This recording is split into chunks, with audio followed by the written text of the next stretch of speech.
How's that? All right, we're back. And so I actually didn't end up getting back on yesterday just because I got distracted with 1,000 other things. But I did get a little bit further along. I am repotting this Florida Bronze.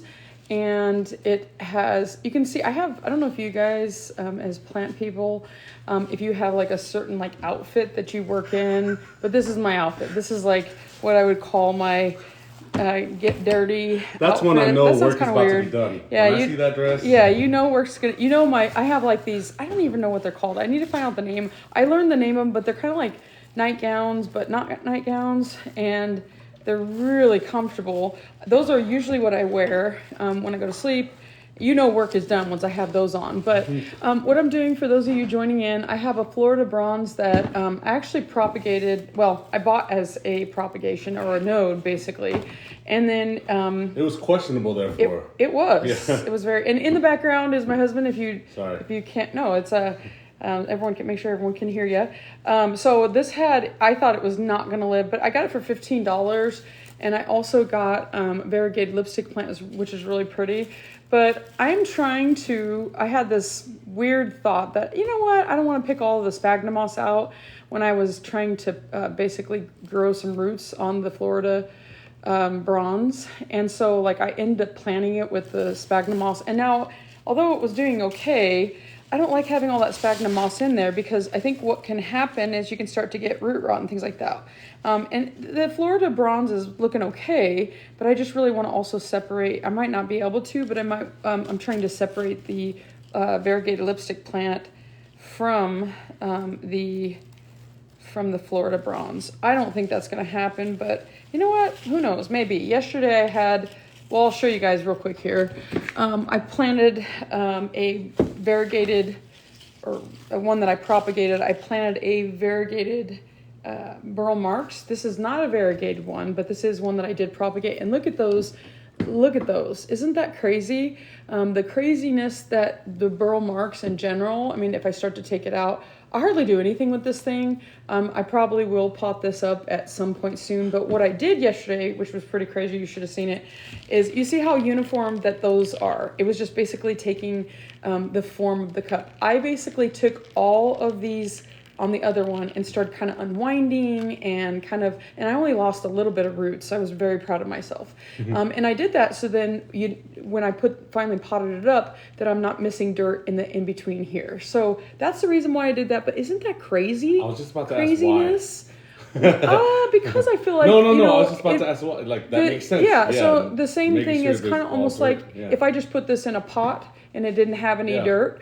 Then that's kind of it doesn't have anything to get its nutrients from, so you might see part of it start to die, and it just becomes a big problem. My mom used to always say with outside plants that, hey, you know what you should do is make sure that you push down on the ground after you plant something, and make sure that you put water in the hole before you start putting the dirt back in. And that's really just to make sure there's no air holes and things like that. Now you need aeration obviously in plants, that's important, but at the same time I don't know. I just have this thing I feel like the roots can't stick to anything. So that's what I was doing is I was basically like trying to unravel this on the burl marks, and it's looking so fantastic right now. I planted in my own aeroid mix, and the aeroid mix was, I made it with cocoa chips, peat moss, charcoal, I do Osmocote, slow release, and there's something else that I do. What else? Oh, sometimes I'll do like orchid bark, but I get the pine bark thanks to Tanner, the plant guy. He was thank you for that tip on that. And so instead of doing the little bags that you get from like Miracle Grow, the little orchid bark. But anyways, I just wanted to show you guys what I was doing yesterday, and I will probably end up potting this up into something and unraveling it. Doesn't it look pretty cool though? Like, isn't that craziness right there? Like, you just don't think, I mean, this happened really quickly. I mean, it happened really quick, and it was something that didn't take long. It's been growing in the water for probably, I don't know, maybe around the same time as the other one, which was about 4 or 5 months. And look how beautiful those roots are. I always am super fascinated by roots in general, but it just took basically the shape of the container that it was in. So I'm going to put it back in there for now, and I'll repot later.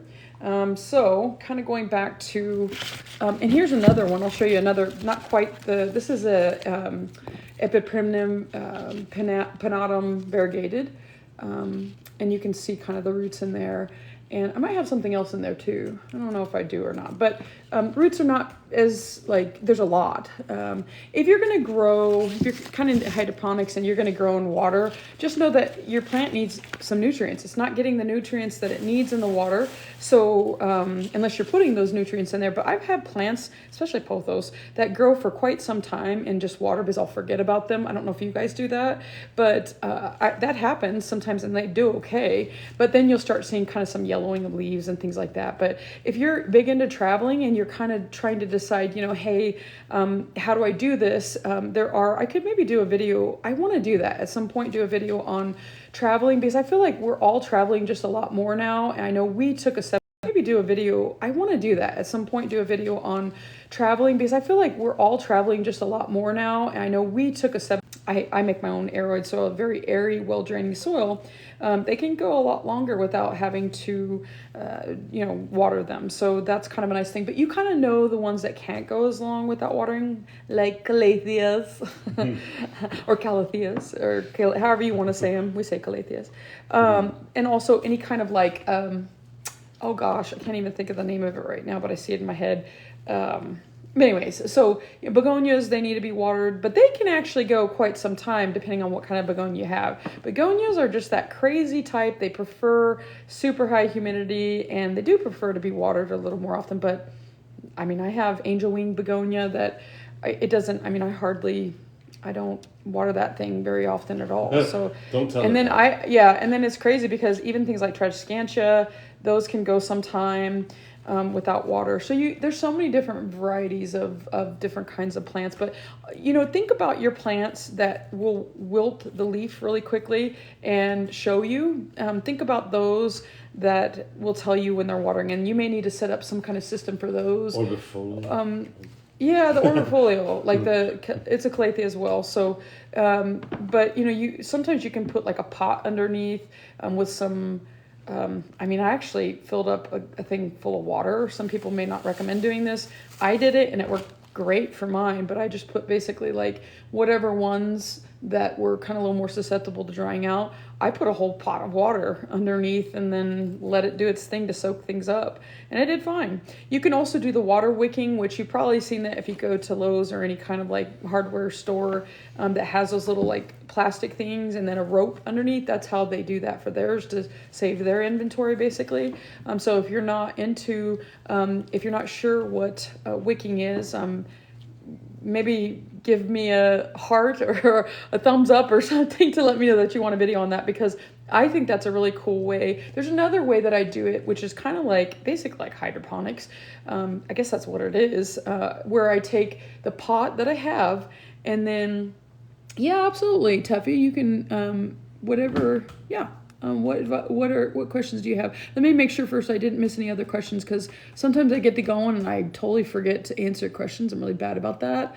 So let me take a look here. Okay, yeah, whenever you're ready to ask questions, hopefully I can answer. I might not be able to answer them all, but I do like to learn myself. So sometimes if that's something I don't know, I may look up the answer for you and do a video. So yeah, so let's see. So what was I talking about?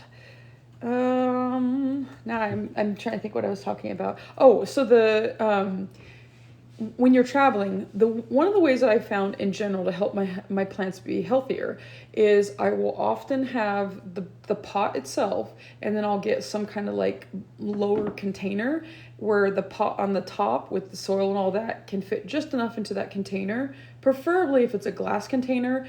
But then I feel and then you put water in the bottom, you can put it's a great container to when you water your plants. Instead of having saucers, it just drips down to the bottom. It's kind of almost like a self-watering system, because then roots will start to do is they will start, that humidity I think draws them toward that water, and then you'll get fast roots, and it really helps your plants. At least that's what I've noticed. And then once the roots get down to the bottom, then they'll start soaking up that water. So I found that to be one of the most successful ways at not having to water a plant very often. And it's it's basically a form, I guess, of bottom watering, kind of. Not the same exact, but it's definitely, I think it helps cut down on pests and things like that. I still think it's a good idea to water the top every now and then and move around the dirt, because it will still dry out on the top, obviously. But, okay, so this is about how far I've gotten so far on my Florida bronze. And you see I have the lipstick plant in there that is just this is a variegated lipstick plant. I feel like the variegated lipstick plant is not, I know that the lipstick plant in general has very shallow roots. I have a black pagoda downstairs, black pagoda lipstick plant, and I love the leaves. That's the thing about, I accidentally got the black pagoda. I wanted just the regular main lipstick plant. I think they're just a really cool plant, and I love the blooms that they get. It's named for a reason. The red it starts with a burgundy red, wine red kind of, and then it moves on to that red color with, I can't remember if it's the inner or the outer flower. But anyways, I thought that's what I was getting with the black pagoda, and it was not. And then I realized I saw the flowers of the black pagoda, and I was like, it's still pretty, but they're green. And so it's really not what you get with the black pagoda, if you've ever seen that. The black pagoda, really, it's the leaves. It's the leaves. I mean, you look at them, and so I really wasn't that disappointed, because I was like, man, this is kind of different. And I didn't know at the time, this is years ago, I didn't know anything about lipstick plants. And so when I got it, it just was labeled lipstick plant, and it didn't say anything else. Don't you hate that when it's like you want more specifics? There's this one nursery that we have kind of near us, and they're kind of, sometimes they don't label their plants, and it's really hard sometimes when you're trying to, I'm a big labeler. I used to not care what the name of things were. I remember a time when I didn't even know the word pothos. But so, I like to know all the names now, and that was years ago. So I'm really big about that. I like to label my plants. I keep track of them. I'm a goofball, and I have an Excel spreadsheet. So that's something that is a little dorky about me that I have, is I actually have an Excel spreadsheet where I type down when I last repotted something. I'm not the best at making sure I get on there all the time, but I do a pretty good job on there. And it just helps me to kind of look back and kind of see when I bought it, what year I bought it, and kind of when I repotted it. I try to make sure I do it when I repot plants, so then I know, if I've, a lot of people like to only repot once every 1 to 2 years. Me, I'm a little bit more often than that. If I see my plant struggling, or it's not liking the amendments or whatever I put it in, then I will change it out sometimes. But yeah, and then a lot of times I'll have certain plants that will just grow really quickly, and then it grows outside of its pod. And I will tell you, some plants though do like smaller pots. An example of that specifically is Hoyas. They really like to be in kind of more compact. And I think orchids are the same way. They really do. So I'm working on, and look how far I've gotten, actually. I'm kind of proud of myself. Now, to kind of go over again on the lipstick plant, this is a variegated lipstick plant. I got this as a cutting too. It was not, I don't think there were any roots established, but I put it in Sphagnum Moss when I first got it. And what I was thinking, I don't know, but I put the variegated lipstick plant in with the Sphagnum Moss of the Florida Bronze, the one node that it had. And now I'm undoing it. And this takes a lot of patience. So if you are, if you're trying to, if you're having a bad day, probably don't do this. Because if you're having a bad day and you're feeling super impatient, then this is probably not the thing you want to do. You want to do this when you had lots of relaxing time. Maybe do it when you're watching TV. I don't know what you guys are favorite. Probably not the thing you want to do. You want to do this when you had lots of relaxing time. Maybe do it when you're watching TV. I don't know what you guys are favorite.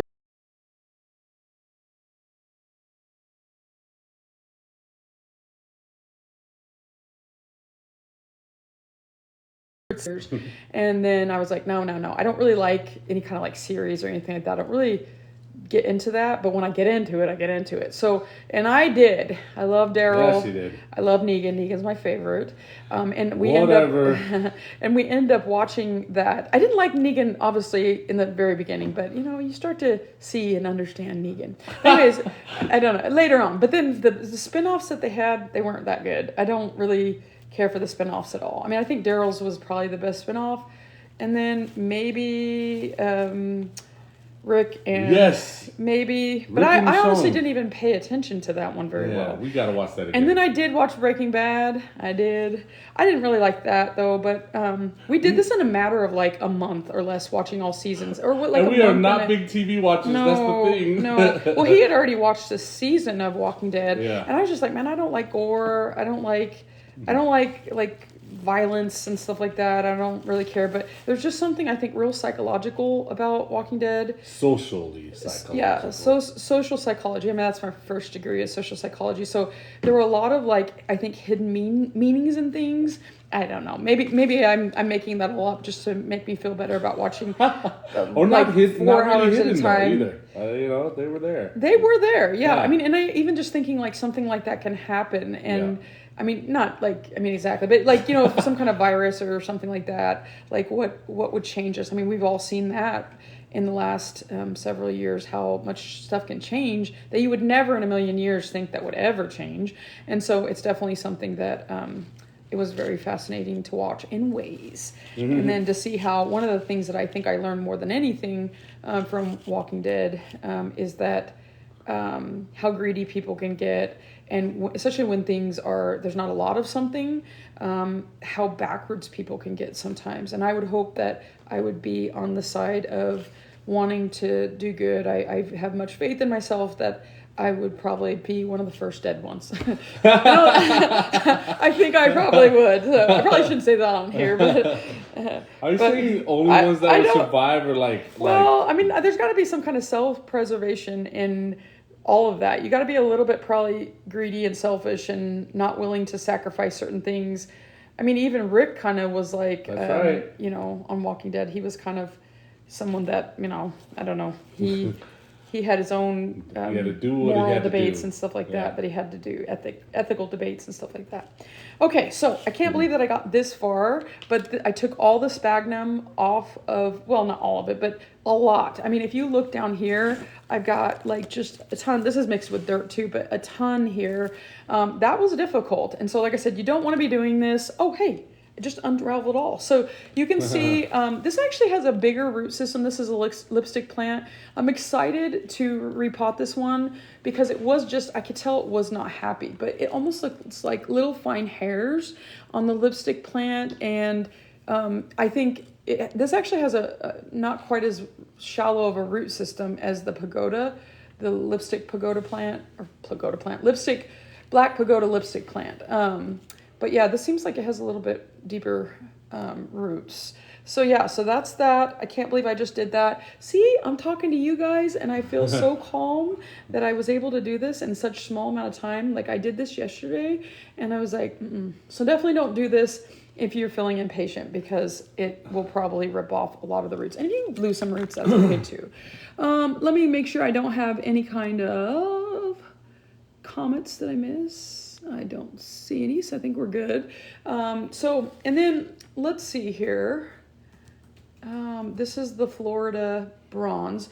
I remember when this used to be super expensive, and I saw it on the marketplace for $15 for 2 nodes or something like that. I don't remember how many nodes, but I thought it was gonna not carry on, whatever you want to say. I thought it was really just going to probably go downhill and then I was going to have a leaf and nothing. So I was like, I don't care. You know what? These were $3.50 at the time. So $15, I was like, I'll try to propagate it. And I am glad that I did. I thought I was going to lose the node and I didn't. I put it in Sphagnum Moss and it just took off. Now, one of the things that I did that I probably shouldn't have done is I was a little bit impatient about potting it into something. And so I kept some of the Sphagnum Moss on and I couldn't get it off of there. But yeah, there's the roots of the Florida Bronze and I'm excited. It looks really pretty once it turns that bronzy color. I think it's just the newer leaves that come out that give it. that have that bronzy and then it turns to the green. But I'm going to give this kind of a mixture in between what I would give an aroid and just a regular like peat moss and perlite mix. So I actually make my mix. So I'm going to bring everything over here and I'll show you guys just real quick here. So I use the Lowe's buckets and my whole dining room table's like covered with stuff. I usually do this like either in the plant room or outside but I figured I'd record for you guys. I'm doing it anyways. So I make my own. I make kind of a mix. I buy all of the amendments separately. And then depending on what I'm potting up, I usually make one, and I did add some chunkier soil in here, or amendments in here like cocoa chips and things like that. I usually will have just that perlite and peat moss, and then I'll do like Osmocote in one. So for like kind of things that don't want to dry out as quick. So your aroids, one of the things that I heard, I think it was from Ecogenera, they had a video about how you dunk them and then take them out. Dunk them and take them out. And that's basically, it needs to be well draining. And that's what those cocoa chips do. That's what the orchid bark does. So this is not quite as well draining because it's the perlite and the peat moss. And not peat moss, I'm sorry. Yeah, my gosh, my brain is cocoa peat. I don't know why peat moss. It sounds weird to say peat moss for some reason, but the peat moss, it retains water. That's part of what it does. So that's why something with just perlite gives it a little bit of drainage, but the peat moss, it actually retains water. So that's what I have in one bucket here. And then in the other bucket is kind of more, it's definitely a chunkier. I have a lot more cocoa chips. I've got charcoal in there. And so what I'll do, and I can make this even chunkier, I could take some pine bark. And what I'll do is I'm going to maybe mix half and half for this Florida Bronze. And then I'm going to hopefully come up with a mixture that's kind of that in between. And I think I will. Now, on to the next step. What do I want to plant it in? I'm going to do probably about this size. It wasn't a much bigger pot, but I feel like it was maybe too big for it, considering that it had the sphagnum moss roots. So because these roots are so delicate, I'm going to I think that would be fine. What this will need, and normally what I do make my own moss poles, but what this usually will need with philodendrons, they usually need some kind of support or stake or something because they will get top heavy and then they'll start to basically topple over. So I'm going to go ahead and start backfilling, not backfilling, but what I do when I'm potting, so if you're kind of new to plants, I put the plant, if I can hold it, I kind of put it like almost to the bottom, but not quite to the bottom because I don't want the roots hanging out of the bottom. But make sure that you have obviously holes in your pot. Some people will use also like this, almost like a screen at the bottom so the stuff doesn't, your amendments and stuff doesn't leak out or come out of the bottom. But I hold it just a little bit above and then I start filling the dirt. And some people do it a little bit different. Some people put it aside. Sometimes I'll do that. But I just start kind of filling the dirt around it. So usually what I'll do is I'll put a little bottom layer with the dirt. And then I'm still holding it up. And then I just kind of fill in or backfill around it. And then if I feel like I've held it up too much, then I start kind of not pushing it down, but kind of setting it down a little bit. I always like to have a little bit of top space when I'm potting to be able to water. So then I found it's really very difficult to water sometimes when you've got too much to the brim with your amendments. Now I'm feeling like this one is probably going to need a little bit more support. So you can see it's already kind of like that. And especially if you have kind of an airy soil a little bit, then what I'll probably do is I might even take, let me see, I could even maybe do it with, let's see if I can do it with this. Sometimes even like the stake, like the little, do we have plant tape? Can you get some plant tape, Becky? I'll even take the plant label and do that, but you can get a chopstick or something small if you want to do that.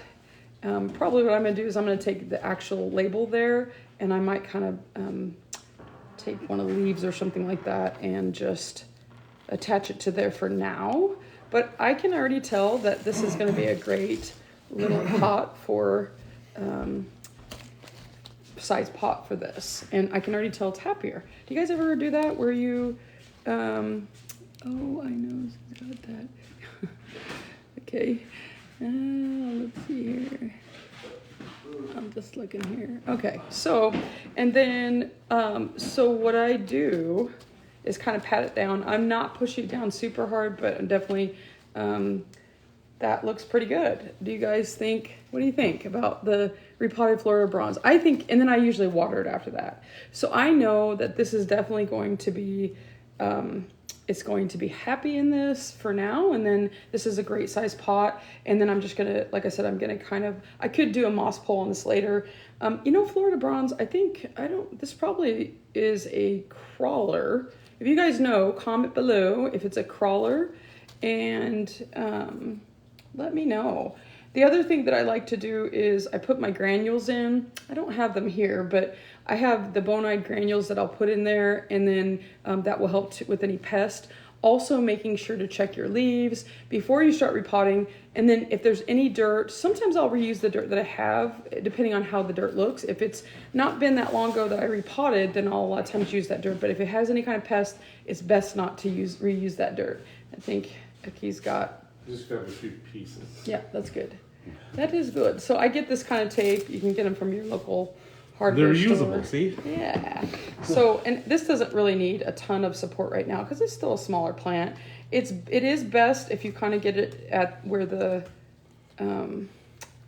main stem is, if you can. But sometimes what I'll do is I'll just, if it's even one leaf that can kind of like just hold it up a little bit. Yeah, even that. Nothing too crazy. Let's go ahead.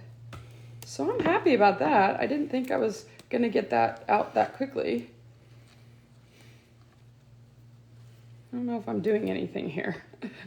I might need a smaller, let me see here. So on the plant tape, I'm going to just get a small, I'm cutting it in half. And then I'm trying to see where to put this. I'm just kind of giving it something to secure there. Nothing too crazy, but yeah. So that's going to be good enough for now. I might even do another one, but I think we're good. I think for now we're good. I'm happy about this. I think it looks great, and I will water that later. So that's one, and then I might even stake it up just a little bit more to kind of help stabilize it. I might do chopsticks or something like that, but there's my Florida Bronze. It looks happier, and so I'm definitely glad about that. And I might even I'm gonna soak it. I did soak it last night in the Sphagnum Moss, so that probably helped. All right, now on to the next. This is the lipstick plant. Now the one I have downstairs, it's just a plain lipstick plant, and it seems to do great. It bloomed great, but I feel like these kind of like a little more shallow of a pot. I don't know if I have one though, so I might not be able to do that. Shallow of a pot? Kind of. Maybe this would. They just don't really have super big. You know, I could probably use this one. Probably could work. I mean, I kind of wanted a little bit smaller than that, but you know what? What the heck? I'm gonna do it. And I'm gonna try to go more for less of the chunky soil and kind of more for just the peat moss and the perlite. And so right now I'm just putting the dirt in there. So this one I'm gonna do a little bit differently. Let's see. So I'm gonna take some of this dirt out. So I actually filled this up probably about halfway up into this pot here. And then I'm gonna take the roots, because they are super kind of shallow overall. I'm gonna kind of tuck them in there. And then what I'm gonna do, you can kind of see, it's about halfway up. Now that these are in here, about halfway up, I'm gonna go ahead and, of course my nose starts itching right when I have dirt everywhere. That's how it works. And the thing about these is any kind of trailing plant, you gotta remember that the best way to get additional growth is when obviously you have the stem part and the nodes in the ground. That's how you're gonna get it. So to look fuller and all that. So there are these things, and I don't think I have any up here, but they're like these little red clips, and you basically, this is not gonna look as pretty, but I could probably take some cuttings and like propagate it, and then start making it expand more. But really, to get it looking good, I'll have to get it touching the soil, and then that can make it a lot fuller looking and all of that. So what I'll usually do a lot of times is I'll cover up the stems or where the nodes are, and then I'll get those little clips. That's how I do it. I guess I could like cut some of the nodes and then put them in there and then just watch it real closely, but that's not what I'm doing today, at least not right now. So nothing too crazy about this one with potting. I just make sure that the all of the roots are tucked in there and kind of backfilling. So this will take probably a little bit longer to get better established, but I'm just happy to get it out of there because it was not happy with the Florida bronze and it wasn't looking very good. It was also losing its variegation. So now I have that all in the pot there. So I'll put that to the side. And let's see what else I've got to pot. I repotted a dorayaki yesterday. I'm thinking the next one that I want to do, I'm going to do this one. Now, I will tell you something about this Panatum, Epipermanum Panatum. This is a variegated one. They will get bigger if you put them on some kind of moss pole or things like that. Now, if you like it just trailing like that, then you don't have to worry about putting on a moss pole. I have one downstairs that, and this always happens to me accidentally, but I have one downstairs that is the leaves. I put it outside, I've been neglecting it, and the leaves are just growing crazy. So what do I want to do with this one? Let me think. Okay, trying to decide what I want it to look like. Actually, you know what I'm going to do for you guys? I'm going to do something a little different. We're not going to do the Panatum. I just got one. It's grown. Yes, it does. Yeah, exactly. They do, don't they? I feel like, though, sometimes when they grow so fast, though, they'll start to get leggy. If it's not around the light, it will start to do that. I'm going to do something a little different for you guys. And this is actually what I was planning on doing yesterday, but I kind of got distracted. So I actually have a silvery Ann that I'm going to show you guys something here. For those of you that are kind of new to propagating. So this is one that I propagated by just simply cutting the silvery Ann pieces and then putting them in dirt. I don't always do it this way, but if you are having like balding on the top, you could do it this way. And I'm actually going to reuse some of this soil here. If you're having balding on the top of your plant, that might be a good thing to do. So I'm going to kind of show you here. I filled the pot with just, you can do like cocoa peat and then also the perlite. And then what I'll probably do is I'm going to get some water in there. So I'm just going to put it in the bottom. I could pour in the top, but for now I don't have any container underneath. We're making do here. So this has been outside and I've been neglecting the silvery Ann. I love the silvery Ann. I don't know why I've been doing this.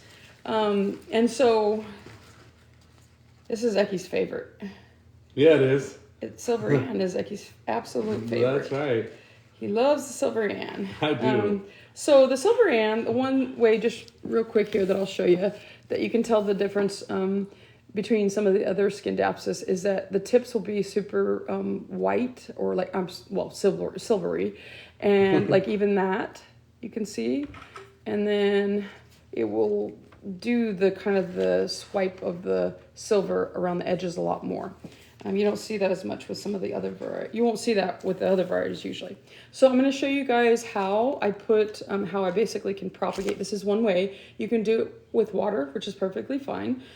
You can also do it with just the soil method, which I'm going to show you guys today. So if you're new to propagating, these little things on there, if you can see that, hopefully salmonellas or got dirt in them. These little things right there in the stem, those are nodes. And what we're going to do is we're going to cut, we'll have like 2, sometimes 3. I think I'm going to go with, I'll go with 3. I'm going to keep 3 nodes, and a lot of times that's helpful. You should sterilize your scissors. I'm not doing that, but you should. Wait, okay? You want me to grab? No, it's okay. Okay. But do as I say, not as I do. So I'm going to go ahead and 3 nodes down. And you clean these, whatever you're using, about middle of or maybe even a little closer, about middle up between the 3rd and the 4th. I'm cutting it, and now I have a stem. And then, so you would do this repeatedly. Sometimes it's good if you don't I always like to lay them the same way so I know which one's the bottom and the top. I mean, you know, I probably accidentally potted a lot upside down. I don't know if that makes a huge difference. It probably does, but sometimes, yeah. Anyways, so the next thing that I would do is I'm going to cut off the bottom leaves. Now, I would probably say to cut off this one too, but because the leaves at the top are going to take more energy from the rest of it growing. But I'm not going to. So once again, you probably would want to. It's really hard for me though when I see leaves that are pretty like that. But it just is going to be a little bit harder with propagating. So the next thing I'm going to do is normally I would let this sit out for an hour to 24 hours, you know, just as long as it can get some callousing over. If you don't do that, it's increased risk for you to see rotting. That just happens. So now the next thing I'm going to do is I'm going to take and actually pour a little bit of water in there. I'm going to take my soil that I have, just that peat moss and the perlite. And then I'm going to kind of put my finger down in there, pick wherever I want. And I'm just going to poke my finger down in there, not all the way to the bottom, but enough to cover that, bottom node. So that's step one, or not step one, but node one. Then, so you could do it like that, or you could do it all, if you're someone that likes to do it all at the same time, you could do all of your cuttings, then, you know, with the 3 nodes, then the next thing that you could go to is cutting off the leaves, and the next thing going to making the holes, and the next thing planting them. So that's probably normally how I would do it, but for the sake of this, I'm showing you guys, I want to just give you guys kind of a walk through, showing you how, of course, this thing is so crazy everywhere. Let's see, where are we? So I'm just untangling this. And this is actually great for your own pot that you have, the mama pot, you could say, because I'm going to cut that off. That one doesn't look very, because it will help to also give energy to the top of the pot. So once again here, so we've got 1, 2, 3. This one I'm actually going to give a little bit more. So I'm going to do 4, and I might even do 5 on this because this is a shorter one. So 3 to 5 is good. And then I'm going to cut off that bottom leaf there, and I'm going to cut off this one. Actually, I'm going to probably cut off all of the leaves on this one, because this one, you can kind of tell when something looks a little juicier. That's going to be a little bit better with the propagation process. And then something that looks a little bit drier, you might not have as much success with it. So you really do want to cut off all the leaves. And then I'm going to poke my finger again, and I'll put this node down in there. If I can get 2 nodes, that's great. I think I've got just the 1 for now. I'm going to top fill that in a little bit, but not yet. Then let's go on to the next. So I'm just kind of cutting here. Like I said, I usually would do this probably at the same time, but for showing you guys purposes, of showing you guys. So this one, same thing. The nodes are closer together. So we've got 1, 2, 3, 4.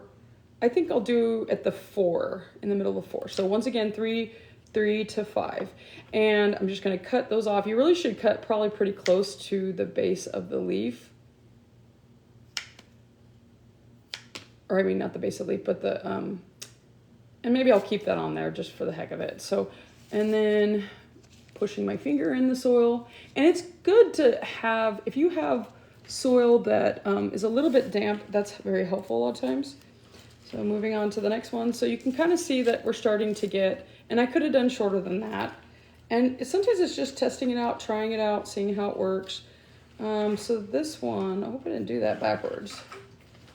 I might have. Uh-oh. I might have done that backwards. Uh-oh. Oh, well, we'll pin that one down. So if that happens where you do it backwards, that's okay. You can pin it down. That's no problem. So, all right. So let's go backwards here because I think I got the other end. So I'm going to go ahead and cut this one a little bit longer because that one looks like it's kind of been dried out a little bit. And just cutting off all those leaves so it looks more dried out. You really don't want to use the dried out, but it's like, so the way I look at it is I'm like, if it's dried out already, then it's like, whatever. It's either going to die or... So there we go. So we've got this, and then I'm going to poke my finger in there. Some of them, basically, if you can get more than 1 node in there, that's great. Sometimes what can happen is if you have kind of curled bottom, then you can get 2 nodes in there. And you might have to do that on some of them. So kind of moving along, you can tell that this has kind of been neglected a little bit, because when you look at the smaller leaves, a lot of times this can either be light issues or nutrient issues that you'll see. I think the smaller leaves are sometimes a little bit cute. So once again, 1, 2, 3, 4, 5. So I'm going to do about 5 nodes there and cut off these leaves. They're just kind of cute. I'm going to keep those top 2. And then I'm going to poke a hole in there. And I got, actually on that one, I got 2 nodes, or almost 2. And then, where am I? So just more cutting. Let me make sure. Sometimes it's hard to keep track of where you are. So I won't use that long of a, I'll probably do, I don't want to waste it. So probably what I'll do is I'll, how do I want to do this? Maybe I'll do like this. I'll cut this and then I'll put a shorter one. So I've got basically 2, and then I'll put that node. That node looks pretty good. And then poke that down in there. And then, so what you're going to keep doing is you're basically you're going to lose some of them. That's going to happen. These cuttings, some of them are going to die, rot. You should take them out of there when they do that, because if it's looking like it's rotting, you need to take them out. It's not going to do any good.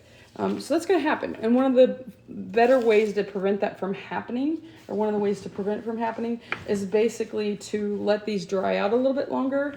And then what I'll do next, probably with this, and I'll kind of just tell you guys, I'm going to fill this with more.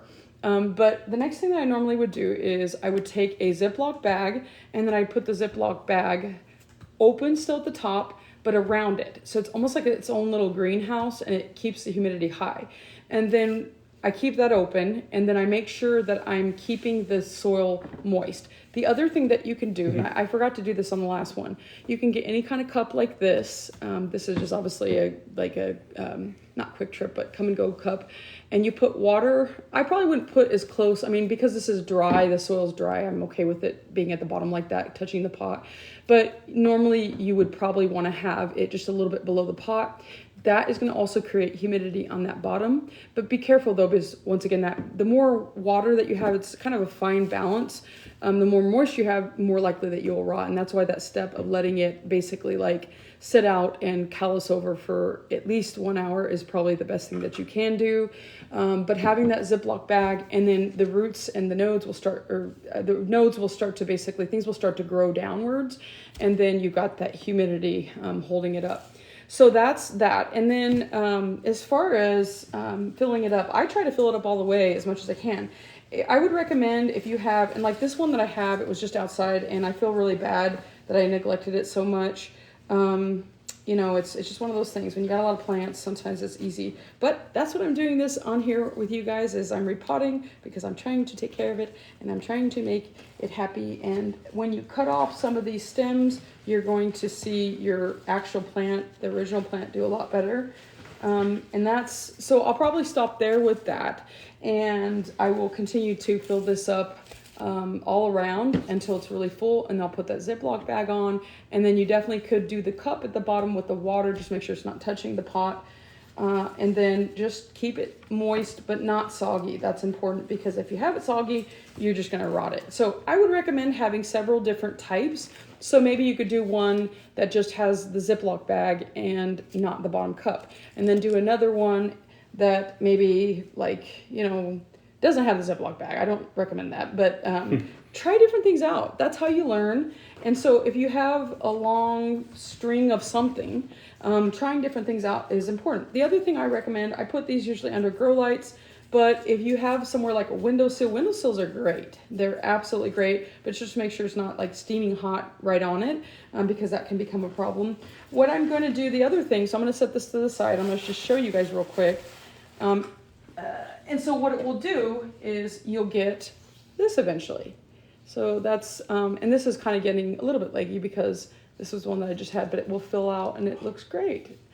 The other thing that I like to do, and I was kind of explaining this earlier, I get my pots, I usually try to put something that fits the size of it, that it can fit into, for the water to drain. And you can already even see, I think with this one, if you look in there, you can see the roots, and that's what it will do. And then when you water it, it will just soak up in there. It's kind of like, obviously it's catching it, but it's also helping the roots. It's kind of a water system, so it's kind of a great way if you're going to go traveling to have, you can pour water at the bottom and then just make sure, and it will leak into there.